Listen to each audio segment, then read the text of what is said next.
Olá, amigos de Carta Capital. Meu nome é Thaís Reis Oliveira, sou editora executiva digital aqui na Carta e tenho a honra de receber para uma conversa a ser transmitida no nosso canal no YouTube o antropólogo Michel Alcoforado, alguém a quem eu admiro muito, que acaba de lançar um livro chamado Coisa de Rico, que é resultado de uma década e meia de uma pesquisa acadêmica com o 0,1% e o 0,01% da elite brasileira.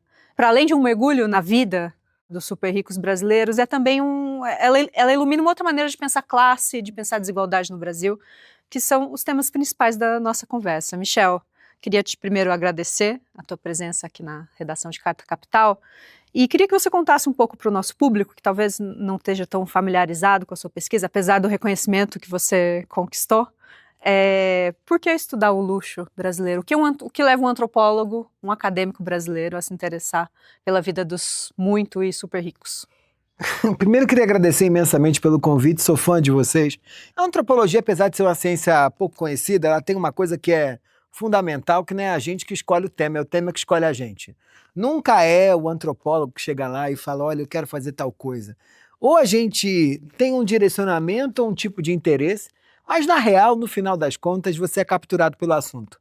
E eu sou capturado por esse assunto no momento que o Brasil estava mais conectado com essa ideia de que a gente ia ser o país do futuro, com 27 milionários sendo inventados aqui a cada minuto, com a gente pensando em construir um país que ia se tornar verdadeiramente essa promessa, realizar no presente essa promessa de futuro.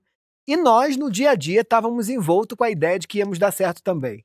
E como é que os brasileiros estavam preocupados em dar certo? Estavam preocupados em dar certo comprando coisas, né? Então era comum na classe média brasileira, nas elites brasileiras, a ideia de viajar para fora do país para poder comprar uma bolsinha assinada, uma camisa assinada, uma ideia assinada. E aí eu falei, caramba, isso aqui dá pesquisa, né? Porque eu tenho um mundo de sociedade, assim, uma sociedade inteira, investindo rios de dinheiro, se aproveitando de $1 baixo, de uma facilidade para comprar, para parecer mais rica do que é. E aí a pergunta fundamental é, o que faz um rico rico no Brasil, que era muito diferente de outros lugares? E me chama a atenção no livro, Michel, que você estabelece, falando das diferenças dos ricos brasileiros, como a noção de riqueza no Brasil está muito mais ligada a uma ideia de conquista, eu conquistei, do que eu construí, que é uma ideia que você associa mais às sociedades anglo-saxãs. Por que a conquista? Conquista-se o quê perante a quê? Esse foi um ponto que me chamou muito a atenção, porque toda vez que eu conversava com um rico americano, ele fazia muita questão e dava muita ênfase para a ideia de como é que ele ficou rico. Então, se você está na frente do rico americano, ele vai te contar, ou ele já lançou uma biografia, ou tem um memorial, ou uma instituição dizendo, olha, eu estava de tal jeito, eu não sei quanto tempo atrás, e por conta de muito trabalho eu consegui construir esse império que você está vendo. O que eu não via com os ricos brasileiros, por uma questão simples. No Brasil, a gente gosta de naturalizar toda e qualquer posição de destaque e poder na sociedade. Então, quando a gente conversa com os ricos brasileiros, a ideia de conquista tem um papel mais importante porque ela naturaliza a posição do conquistador e a posição daquilo que ele conquistou. Então, o conquistador é aquele que chega, domina um determinado território e apropria-se de algo que já estava dado. E é assim que os ricos brasileiros pensam a própria diferença. Porque no dia a dia, né, como é que a gente classifica e categoriza um rico?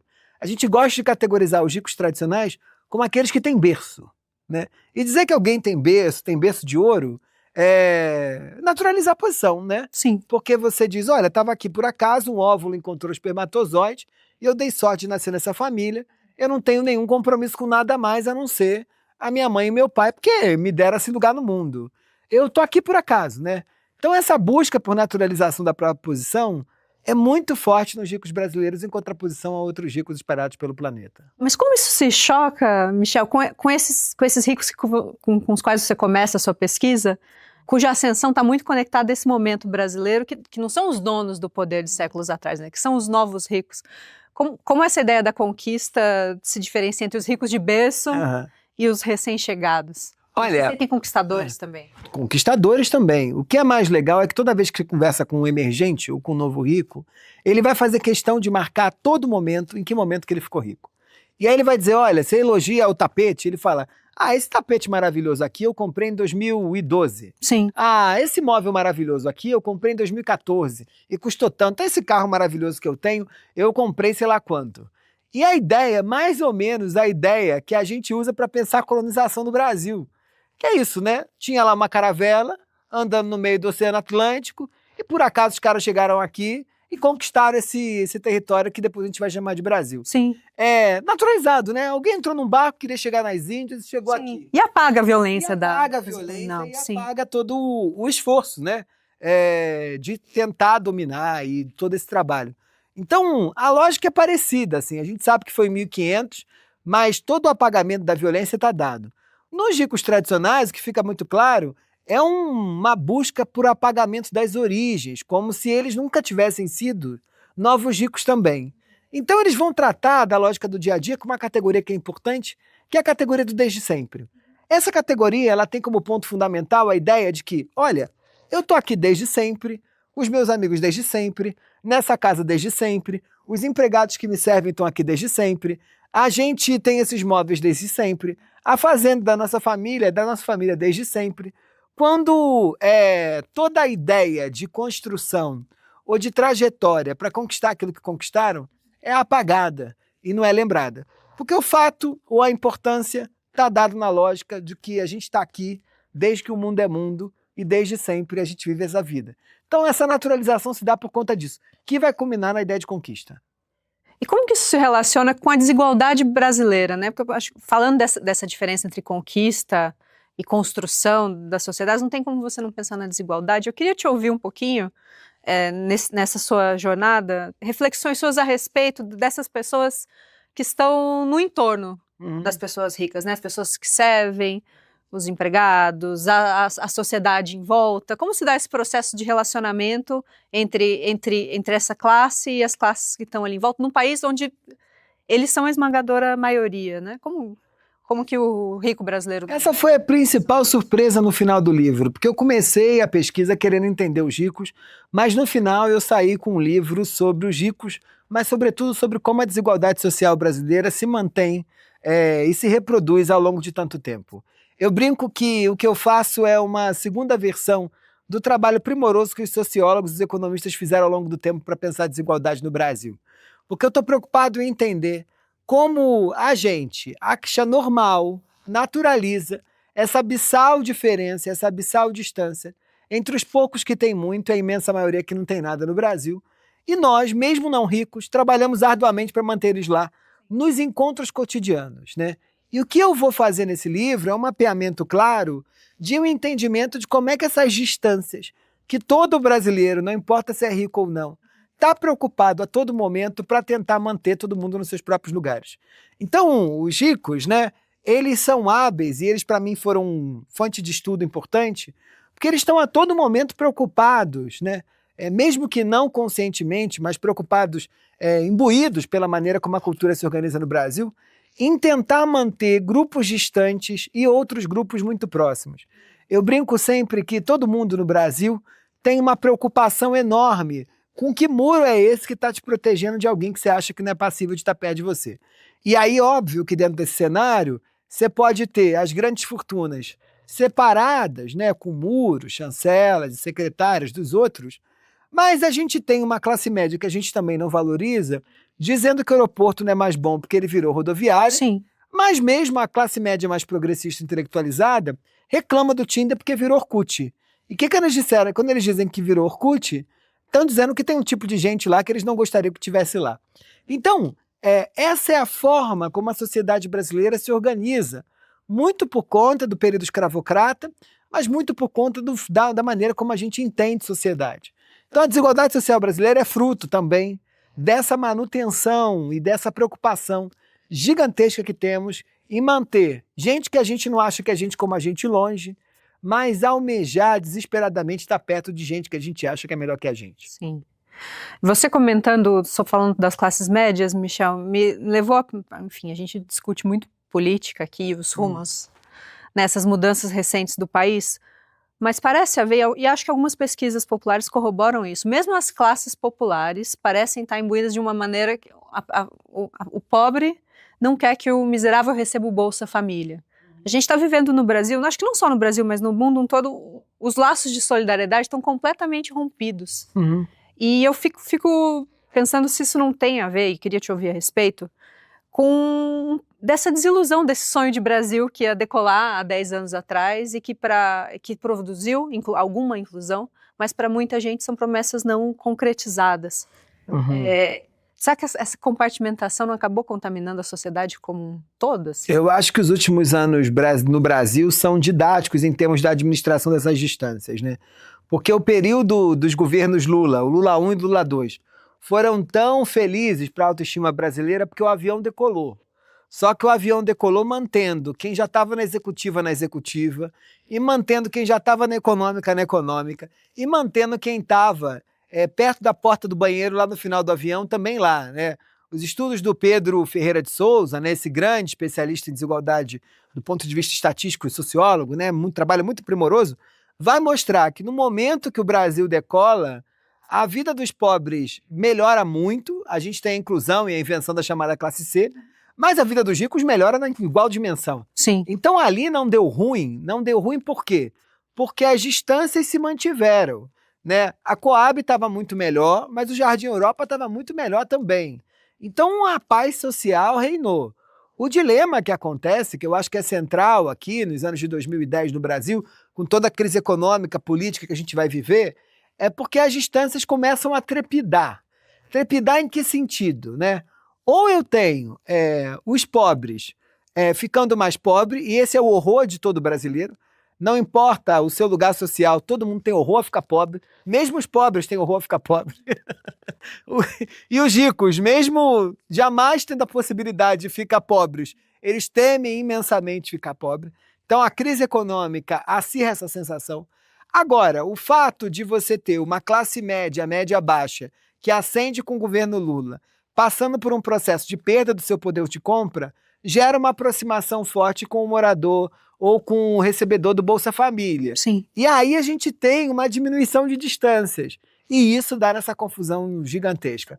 E, para mim, esse é o território mais central assim, da sociedade brasileira, que toda vez que as distâncias entram em trepidação e a gente tem algum momento de ou interação mais frequente ou fricção entre grupos muito distintos, alguma coisa grave acontece ao longo da história do Brasil. Ou se derruba presidente, ou se elege presidente fascista, ou se dá golpe, ou se mudam as leis por completo. A gente faz alguma coisa para fazer as distâncias continuarem operando. Sim. E, para mim, os anos de 2010 são didáticos nesses aspectos. Assim, eles mantêm, né, uma sociedade que estava confortável na ascensão, mas na manutenção das distâncias, começar a entender que tinham grupos que estavam tendo que se encontrar, que não queriam se encontrar. Então, esse é o dilema de uma sociedade estruturada como a brasileira está. E você vê nos próximos anos, Michel, ouvindo uma outra entrevista sua, também, enfim, retomando um tema que a gente acompanhou na edição semanal da Carta, que o acesso das camadas mais populares às universidades públicas contribuiu para a produção de uma crise da universidade pública. Opa. Né, tanto dos ataques da extrema-direita, quanto as elites deixando de considerar a universidade pública como aquele espaço de produção de conhecimento privilegiado que foi durante décadas no Brasil.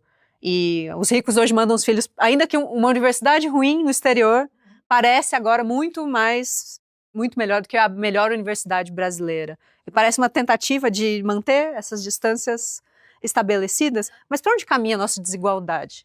A gente já fez isso com a escola pública, né?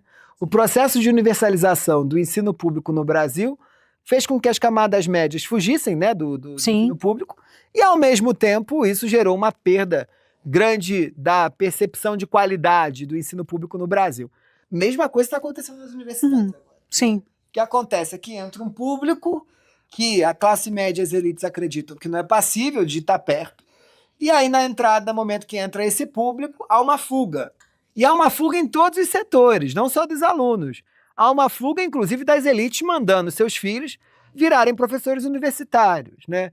É notório e claro, né, a perda do poder de compra do professor universitário nos últimos anos, ou o investimento em pesquisa nos últimos anos. Sim. Muito por conta dessa ideia mesmo de que a universidade não é mais lugar para a elite estar sentada, nem para a elite ensinar, né? Então, isso é fruto da maneira como a sociedade pensa. Agora, a nossa desigualdade brasileira, ela só vai diminuir quando a gente aceitar que esse outro diferente da gente, ele só é alguém com menos dinheiro do que você. E amanhã ele pode vir a ter mais dinheiro e você menos.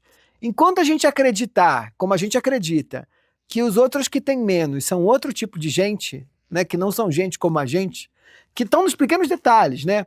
A gente classifica tudo assim no Brasil. A gente classifica que tem escola que é pro teu filho de classe média, tem escola que não tem. A gente classifica que tem emprego que é pro teu filho de classe média, tem emprego que não. E a gente classifica até médico. Eu, uma vez, fiquei muito próximo de um professor da Holanda que estava fazendo um estudo sobre sistemas de saúde no Brasil. Era uma pesquisa global, o Eric Barre, junto com uma outra antropóloga de Brasília, a Fabiola Gomes. E eles vieram a São Paulo e eu ajudei eles a entrevistarem alguns médicos aqui. E a primeira pergunta que o Eric me fez foi a seguinte: Michel, o que é esse negócio de médico de plano, que todo mundo fala, e médico não de plano? Aí eu disse, então, querido, deixa eu te explicar. Esse é Brasil, né? A gente acredita que tem o médico do SUS, que esse a massa da população se mete lá. Há um processo importantíssimo que garante um upgrade de acesso, que é quando o fulano tem capacidade, via trabalho ou via recursos próprios, de começar a ter seu próprio plano de saúde. E aí ele vai para o médico de plano. Só que como aconteceu nos anos 2010, o acesso muito grande de brasileiros que não deveriam, com muitas aspas, ter plano, tendo, a classe média e as elites começaram a achar que o médico de plano não presta. E aí ela inventou o médico sem plano. Que é uma loucura, né? Que é uma loucura que você acha que o médico do SUS não serve para você, que o médico oferecido pelo plano de saúde não serve para você e que o médico bom é aquele que você paga particular, né? Fortunas caríssimas, né? Preços caríssimos. Então, essa loucura da gente hierarquizar tudo, hierarquizar emprego, hierarquizar oportunidades, hierarquizar trabalhos, hierarquizar médicos, hierarquizar perfume. Uma das histórias que eu conto no livro é uma história maravilhosa de uma empregada doméstica que, naquele momento, nos anos de 2015, ainda no momento de bom econômico acesso da classe C, ela entra numa loja de departamento e descobre um cheiro de um perfume importado, que era um perfume que a patroa dela usava, que eram desses perfumes importados aí franceses. E ela descobre que ela podia pagar de 10 vezes no cartão de crédito da loja fast fashion. E eu pergunto, e aí, você comprou o perfume? Ela disse, ainda não. Eu falei, qual perfume é esse? Era Victoria's Secret, que era uma marca que fazia muito sucesso, porque eram doces, cheiros adocicados. Sim. Muito sucesso nas camadas populares.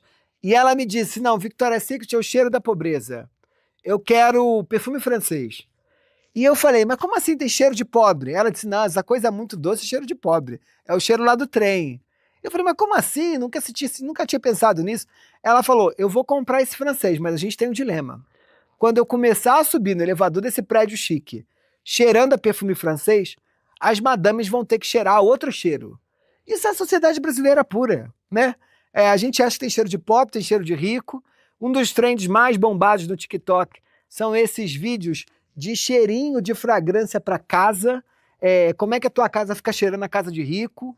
A gente vai categorizando tudo. É justamente isso que eu ia perguntar, porque nesse momento onde os fossos se aprofundam, a sociedade brasileira, que sempre foi, né, sempre olhou para o mais rico, as novelas, enfim, a beleza, o modo de ver, sempre esteve muito conectado ali, mas nesse momento de popularização das redes sociais, isso parece ter ganhado uma outra cara, que é essa obsessão com o estilo old money, com a roupa de rico, com o tigrinho, com a ascensão de figuras como o Pablo Marçal, com essas promessas de ganhar dinheiro fácil, com a coisa do aparentar ser antes de ser. E a sua obra é muito feliz, muito saborosa, eu acho, por conectar muito bem a questão da classe, da desigualdade, com os bens de consumo, com esse balé que é sempre feito com os bens de consumo.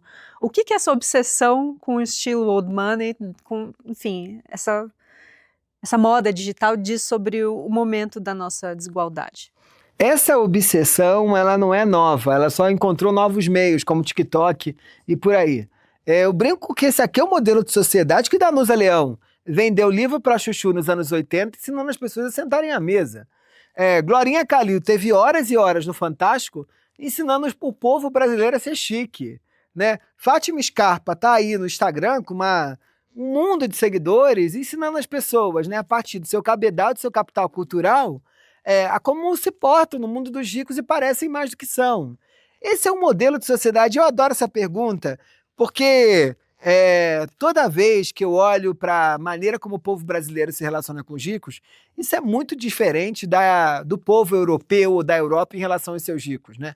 Eu acabei de voltar da França e você entra em qualquer livraria de Paris, tem uma mesa enorme, cheia de livros falando mal de rico.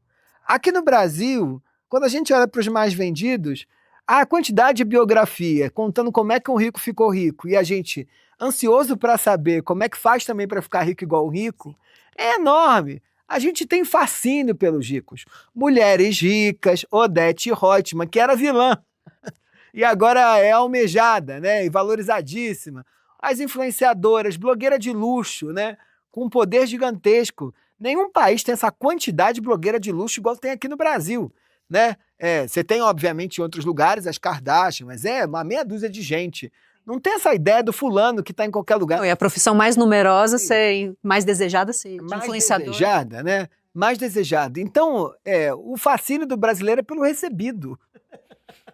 Você imagina, o recebido é maravilhoso, porque o recebido é um upgrade do outlet. Porque quando a gente ia para o outlet comprar lá em Miami, sei lá, você tinha o efeito de uma coisa que parecia muito mais cara do que tinha sido, só que você tinha gasto muito menos. O recebido leva a isso enésima potência, porque eu nem paguei por isso e parece que eu paguei, né? Então, eu opero a distinção em várias camadas, eu ainda digo que ganhei, né? Eu marco arroba. E aí a gente fica com inveja do fulano que marcou arroba, porque o trabalho dele foi marcar, né? Escrever na tela do celular, arroba, tititi, tatatá. E isso permitiu que ele tivesse acesso a esses produtos. Isso é a sociedade brasileira. Essa sociedade brasileira é a sociedade onde a elite entra no Terminal 3 de Guarulhos, que é o terminal internacional, se enfia na sala VIP, vai viajar de executiva, que tem lá um jantar sendo servido, mas se empanturra de comida na sala VIP que está sendo dada de graça, né? Sociedade brasileira, onde o fulano entra num voo da Gol, da Latam, da Azul, 11h30 da manhã, servem um sanduíche para ele, ele vai descer e vai almoçar e ele come, porque está dando dado de graça. Essa sociedade é a sociedade onde a churrascaria ainda tem um fascínio enorme, não pela qualidade da carne que está sendo oferecida, mas pela possibilidade que você tem de dizer para o garçom, botei no meu prato, mas não comerei. Então, assim que a gente opera a desigualdade no Brasil. Agora, esse é um dilema forte para a democracia, porque não dá para a gente inventar uma nação fomentando mais fossos e abismos e muros do que pontes, né? Uma ideia de democracia onde, apesar das diferenças, a gente fomenta pontes. E aqui não. Aqui a gente está mais interessado nos abismos, mais interessado na grossura do vidro blindado, mais interessado no que nos diferencia do que nos iguala. Então, o jogo é complexo, a beça e bastante difícil. Michel, nessa sociedade tão desigual e nos fossos cada vez maior, o que você fez para conseguir a confiança dos teus personagens da tese? Eu fiz aquilo que todo brasileiro precisa fazer para conseguir transitar por ambientes que não foram feitos para eles. O que é? Eu virei outro. A pesquisa, ela me cobrou uma transformação na forma como eu me visto, na forma como eu como, na forma como eu penso o meu corpo, na forma como eu me exercito, na forma como eu imagino o futuro. Eu passo por um intenso processo de metamorfose, ao ponto dos ricos me reconhecerem como parte dos seus grupos, não como um de dentro, mas como alguém aceitável para estar dentro. E isso me implica em mudança da forma como eu me visto, na forma como eu bebo, né? Porque o espumante que eu gosto não é aquele que ainda cabe no meu bolso. Mas depois de eu ter tomado os melhores espumantes, sendo pago para isso, eu tenho que viver nesse drama, né? Porque eu boto isso, eu provo o espumante barato, aquele que a gente toma na saída da faculdade. Sim. E eu falo, eu já tomei coisa melhor. Então, a transformação, ela foi enorme. Agora, há um ponto importante que eu nunca fui visto como parte, nunca me senti parte também. Sim. Então... Mas qual foi esse lugar que você ocupou? Porque é um balé muito delicado, detalhado, e você tem faixas, né, de pessoas que estão ali orbitando aquele... Onde você se encaixou nessa dança? Tem dois lugares que são possíveis nessa dimensão do entre, que é de quem está dentro do mundo dos ricos sem ser rico. Porque, em geral, os ricos aceitam gente rica como eles, ou mais ricas do que eles, dentro dos seus mundos. Mas eles abrem exceções para 2 grupos. O primeiro grupo são os empregados. E os empregados são invisíveis, né? Quanto mais invisível, melhor. Você gosta do garçom, que é capaz de fazer o baile da mesa sem ser percebido, pratos entram, pratos saem, taças entram, taças saem, copos são cheios, esvaziados, sem nenhuma percepção, sem nenhuma intromissão na conversa. Isso é empregado bom. Só que tem um outro tipo que eu descobri ao longo da pesquisa, que é o especialista.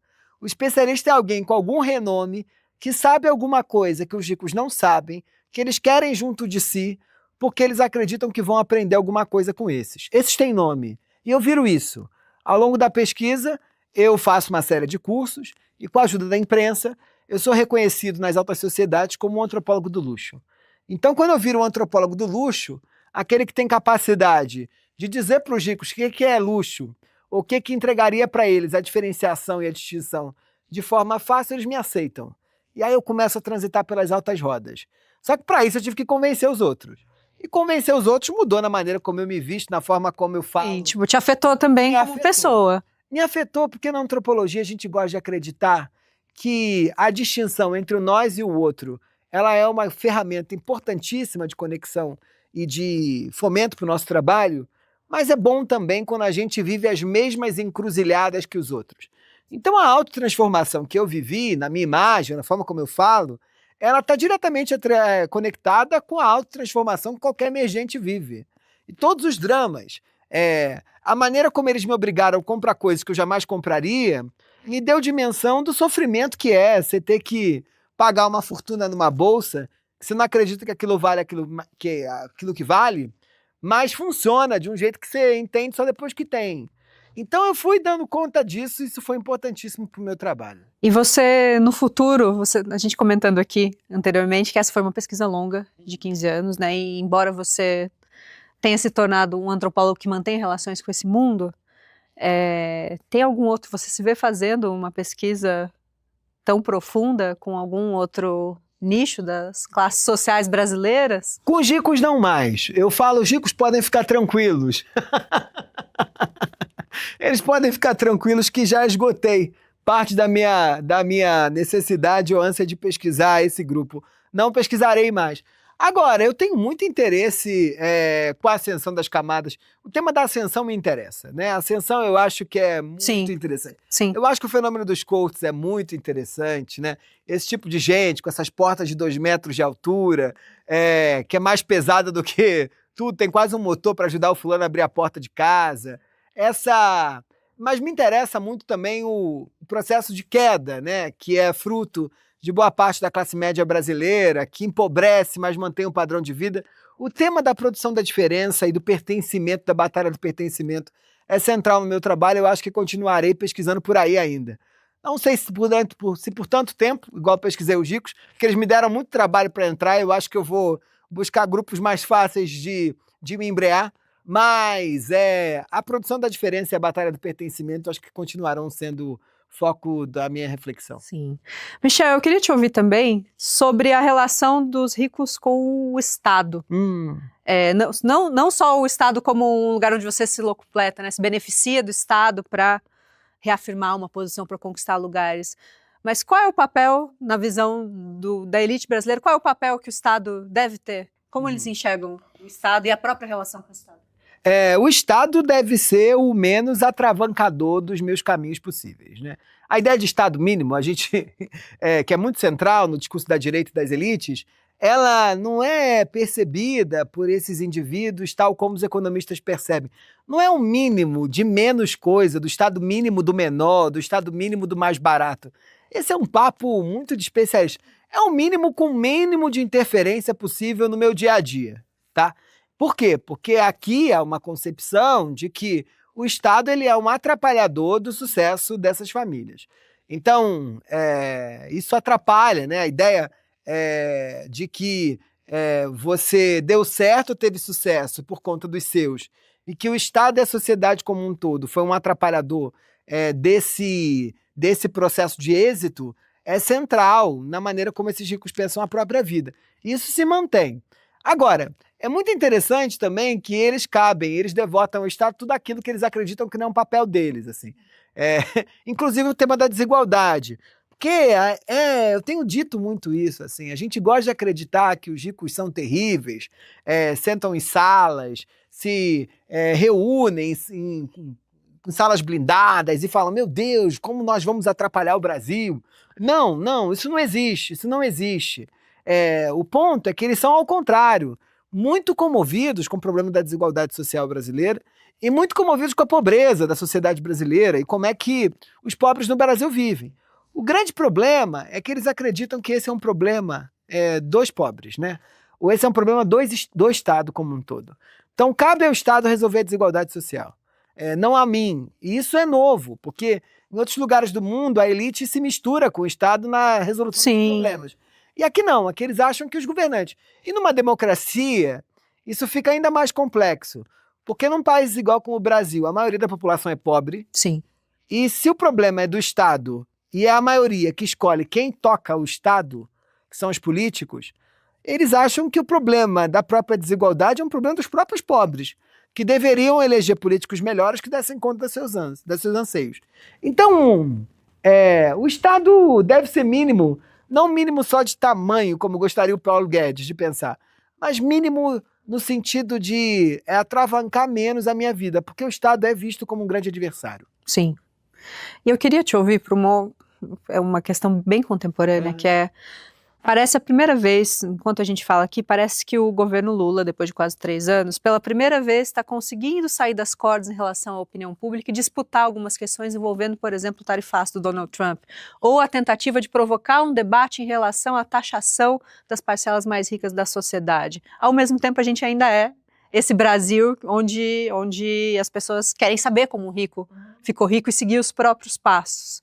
Você vê caminhos para um debate público onde a gente consiga trazer essa noção de desconstrução da figura dos ricos, que inclusive, enfim, já toma o debate público de vários outros países? Tem um cantinho onde possa se abrir uma discussão em relação a isso?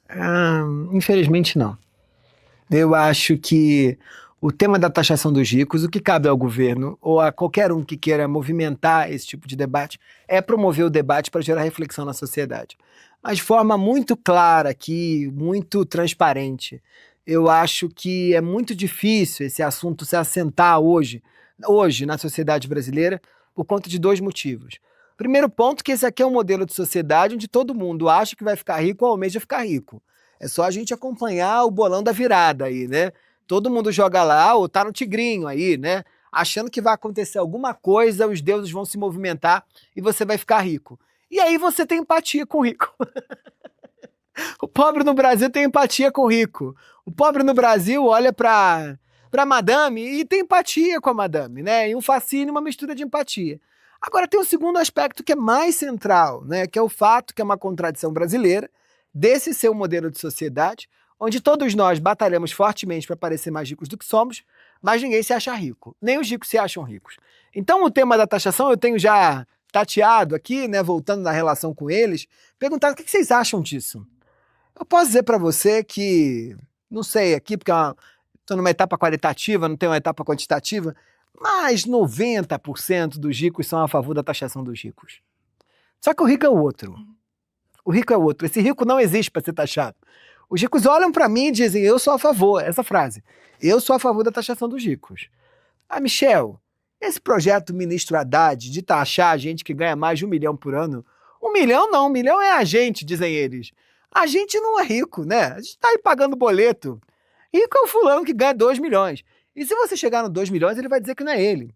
Então, enquanto não resolvermos, enquanto sociedade, essa contradição que o fulano que é alvo do imposto não se acha parte do pacto do imposto, a chance disso passar é pequena. É pequena.